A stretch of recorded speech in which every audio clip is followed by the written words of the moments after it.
Je m'appelle Manda Kweno, je suis gabonaise. J'habite à Lambaréné. Je me suis toujours demandé pourquoi il m'arrivait de perdre des choses de manière régulière. Une explication m'a été donnée au cours de cette histoire qui m'a énormément bouleversée. Tu veux savoir comment ça s'est passé? Ok, je vais t'expliquer. Mais d'abord, abonne-toi.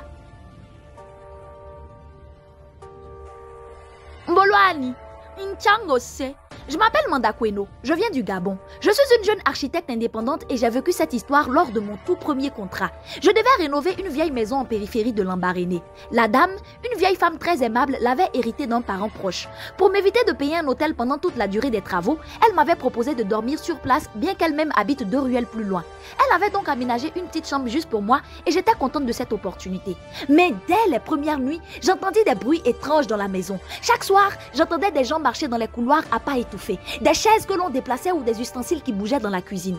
Je pensais d'abord que Madame Chango Mbe, la propriétaire, avait oublié quelque chose dans la maison et qu'elle était revenue la nuit pour récupérer ce dont elle avait besoin. Mais elle m'assura ne jamais être revenue le soir. Je pensais donc avoir affaire à des voleurs et par prudence mais aussi par sécurité, j'installais des caméras dans les coins stratégiques de la maison.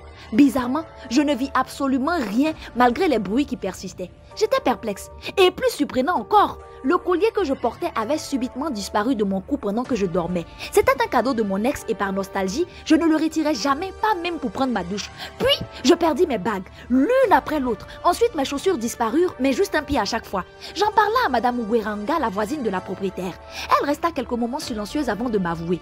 C'est peut-être l'esprit de Ngonimba Abamani qui remue les murs. Qui est Ngonimba Abamani et pourquoi son esprit viendrait-il remuer les murs devant moi? Peut-être qu'elle t'a senti plus disposée à l'aider. Madame Chango Mbe n'a jamais cru à ce genre de choses. Quand elle passe nuit ici, elle n'est pas dérangée comme toi ou alors elle fait semblant de ne rien entendre.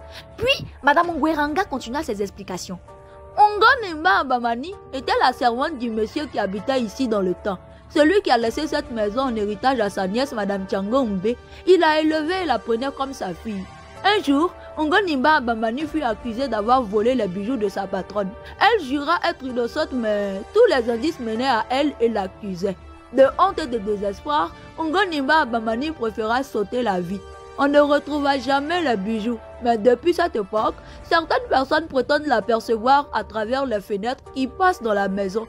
Comme une âme errante, on dit que son esprit hante ces lieux. L'explication de Madame Ngweranga me terrifia. Un fantôme se baladait chaque soir dans la maison où je dormais seule. Il fallait que je fasse quelque chose. J'avertis Madame Chango Mbe qui me répondit laconiquement de faire tout ce qu'il me semblait bon pour avoir la paix dans sa maison. Madame Ngweranga me proposa alors de faire une cérémonie de Umbomi. C'est un rite traditionnel censé permettre de retrouver les objets perdus. Au cours de la cérémonie, elle devait invoquer les esprits qui avaient dérobé des objets afin qu'ils viennent les restituer en échange de sacrifices. Le soir, elle traça des cercles au milieu du salon et fit des incantations à l'aide de poudre et d'encens. Elle s'adressa aux esprits, leur demandant les raisons de ces pertes fréquentes d'objets dans la maison. Puis, un coup violent résonna dans une armoire posée contre un mur. Une de celles que j'avais commencé à démonter pour changer la déco. Madame Ngweranga se leva et observa l'armoire sous toutes ses coutures, mais ne voyant rien, elle décida de la déplacer et là, un petit sachet noué depuis des années tomba au sol. Il était resté caché de longues années derrière cette armoire sans que personne ne puisse le voir. À cet instant, Madame Chango Mbe arriva et tomba sur le petit sachet poussiéreux. Elle se figea, puis fondit en larmes. Je ne voulais pas qu'elle meure, dit-elle. J'avais caché les bijoux derrière cette armoire et je n'arrivais plus à les récupérer. Alors j'ai accusé la pauvre Ngonimba Abamani, mais je ne voulais pas qu'elle meure. Madame Ngweranga me regarda sans dire un mot. Le lendemain, mon collier avait réapparu. Il se trouvait posé sur la table du salon, celle devant laquelle je passe chaque matin. Je ne sais pas où il est resté tout ce temps, mais depuis ce jour, il n'y a plus aucun bruit dans la maison et je m'y sens bien. J'ai pu finir mes travaux et à présent, ce n'est plus qu'un souvenir.